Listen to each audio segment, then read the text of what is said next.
Jasmine, आप सभी का स्वागत है आपके सवाल कार्यक्रम में। पहले प्रश्न के लिए श्रीमती आशा दीदी, अगले के लिए तैयार रहेंगी श्रीमती अनीता दीदी। नमोस्तु गुरुवर, नमोस्तु गुरुवर। मेरा प्रश्न है भनाश्री, पद्म पुराण में पद्म पुराण ग्रंथ में फल फूल चढ़ाने के लिए आया है, तो वो चढ़ाना चाहिए कि नहीं चाहिए? पद्म पुराण ग्रंथ जो लिखा गया है वो 8वीं 9वीं शताब्दी का ग्रंथ माना था मेरे हिसाब से। रत्नकर्ण सराफ का आचार ये विक्रम की 2री शताब्दी का माना जाता है। अब 1100 वर्ष का अंतराल है। अब बताओ किसकी बात माने? रत्नकर्ण सराफ का आचार में पूजन करने के लिए कहा है और वहां पर उन्होंने आदर से पूजन करना है, नित्य पूजन करना है। सभी दुखों को हरण करने वाली पूजन होती है, सभी मनोकामना पूरी करने वाली पूजा होती है। इतना ही कथन किया। अब बात आई महाराज वहां पर भी कहा है, मेढक ने एक पाकुड़ी एक फूल के माध्यम से महावीर स्वामी की पूजन करने का मानस बनाया था। किंतु हर व्यक्ति की एक भूमिका होती है। मेंढक यदि फूल की पापड़ी से पूजन कर रहा है, गलत नहीं, बहुत अच्छा है। क्या आपकी क्षमता फूल पापड़ी तक ही है क्या? और घर में जो खाया जाता है वो चढ़ाओ। घर में क्या खाते हो देवेंद्र भैया? फूल खाते हो कि काजू किशमिश खाते हो? तो आप अपने हिसाब से देखो। हम कोई चढ़ाए तो मना नहीं कर रहे, मगर अपने को याद रखना ये आगम की बात ही नहीं, आगम की युक्ति को भी देखना है अपने को। अब आप स्वयं समझ लो कि फूल के बारे में क्या कहा है। अल्प फल बहुविघातक नाम के अपक्ष में अभी निकला है क्या?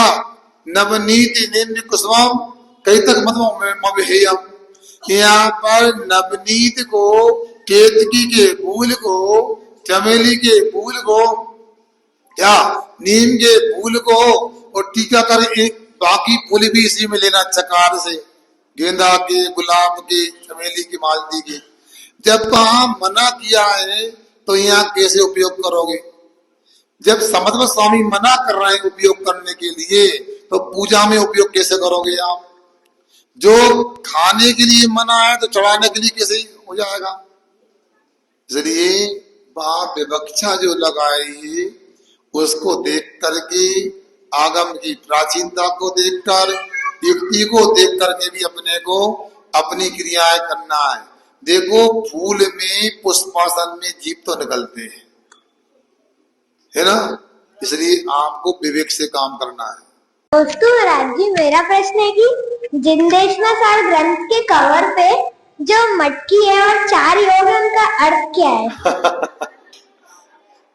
देखो बच्चा दिमाग लगा के बोलता है। जिनदेशना सार ग्रंथ जो है उसमें चारों अनुयोग का विषय रखने का प्रयास हमने किया है। पाठशाला खुलवाई तो हमने 250-300 है लगभग अपने जीवन में। पुरानी चालू कराई, नहीं खुलवाई। आज भी एक पाठशाला की बात आई थी, यहाँ की पाठशाला वालों के बाद यहाँ पर रह करके छत्तीसगढ़ में एक पाठशाला चालू हुई। उस बहन के पास आईसी में फोन आया था कि बात चालू भी हो गई, टीचर भी हो गए। सुनो, हमारा काम ऐसा होता है, यहाँ की सुन लो पाठशाला वाले, यहाँ रह करके छत्तीसगढ़ महेंद्रगढ़ में पाठशाला चालू भी हो गई, बच्चे भी आने लगे और टीचर भी तैयार हो गए। अब पाठशाला तो चालू कराई, मगर मेरा मन हमेशा रहा कि जो पुस्तकें उपलब्ध हैं उन्हीं से बच्चों को अध्ययन कराया जाए। बार बार मन में आया कि नई पुस्तक ना लिखी जाए। फिर भी जब मैंने महिला पाठशाला, पुरुष पाठशाला खुलवाई तो मन में आया एक अपने अनुसार विषय तैयार होना चाहिए। तो हमने तैयार पुस्तक की, उसमें चारों अनुयोग को रखा गया है। अब इस बच्चे ने पूछा कि चार तरफ खींच रहा है, खींच नहीं रहा है बेटा, उसमें प्रतिमानी योग, चरना खंडानी योग, चरणानी योग, द्रव्यानी योग को उस मटकी में दही की तरह समाहित किया है। फिर जैसे मतानी से दही का मंथन करते तो मक्खन निकलता, वैसा ही चार अनुयोग का अध्ययन करते तो आत्मा का सच्चा सुख अपने को प्राप्त होता है। ये संकेत है। मतानी ये मतानी का संकेत दिया है कि हमारे यहाँ पर स्यादवाद से वस्तु व्यवस्था बताई जाती है। तो स्यादवाद का मतलब निश्चय रहने से आत्मा शुद्ध है, व्यवहार से आत्मा अशुद्ध है। इस प्रकार अपने को उसको उस ग्रंथ को पढ़ के ही समझ में आएगा उस चित्र का क्या मतलब होता है। इसलिए अपने को इन बातों को समझना चाहिए। बात पाठशाला की निकली आई तो मैं बता देता हूँ। पहले बच्चों की पाठशाला ही खुलती थी, खोली जाती थी। मैं एक बार बाड़ी रायसेन जिले से बरेली जा रहा था। रास्ते में विश्राम किया तो हमने क्या देखा, एक गैया अपने नवजात बच्चे को, शिशु को लेके जा रही थी। 2-8 दिन का बच्चा होगा। वो बच्चा उछलता, विपरीत दिशा में भागता, फिर गाय के पास आता, फिर भागता, गाय के पास आता। तो मुझे चिंतन में आया, इन माता पिताओं को, पुरुष महिला को 100 बार बोलो तो ऐसा लगता है भैंस के सामने बीन बजाना है, सुनते नहीं। तो फिर हमको लगा एक काम करें, माता पिता को ही पाठशाला में पढ़ने को रखें। तो महिला पाठशाला में महिला है और पुरुष पाठशाला में पुरुष। ऐसा प्रयोग किया तो पता लगा माँ के साथ बच्चे भी आने, हम भी चलेंगे। तो जैसे गैया के पीछे बछड़ा आता है, वैसे ही माँ के पीछे भैया आता है। साध्य और साधक में क्या अंतर है? साध्य और साधक में क्या अंतर है? साध्य, साधक और साधन तीनों को समझो। जिसको प्राप्त करना चाहते हैं, जिसको हमने टारगेट बनाया है, वो साध्य है। और जिसके लिए साध प्राप्त करने के लिए पुरुषार्थ करते हैं, वो साधन है। और जो पुरुषार्थ करने वाला वो साधक कहलाता है। जैसे चढ़ला में ध्यान देता, ध्येय को, ध्यान क्रिया है, ध्याता करता है, ध्येय लक्ष्य साध्य है। इसी प्रकार यहाँ पर जानना चाहिए। महाराज जी नमोस्तु। महाराज जी, सम्यक दृष्टि जीव पहले गुण स्थान तक आ सकता है कि नहीं? सम्यक दृष्टि जीव पहले गुण स्थान तक आ सकता है कि नहीं?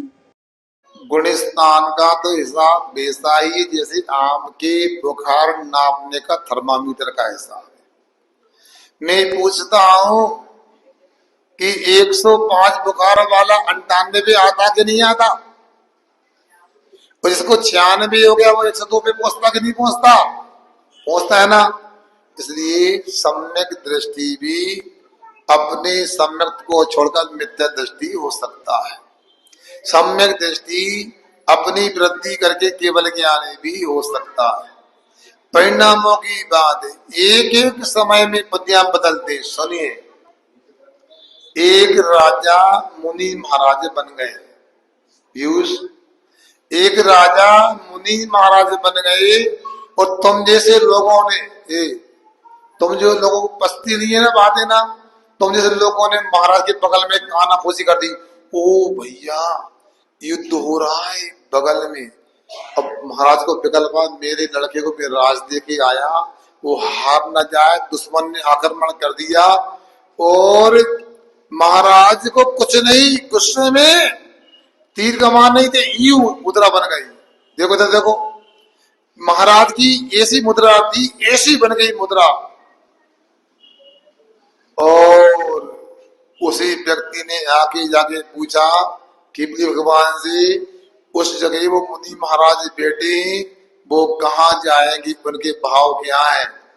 तो केवली भगवान ने कहा उनके भाव नरक जाने के। कहाँ जाने के? और लौट के आया फिर केवल ज्ञान हो गया उनको, परिणामों की बात है।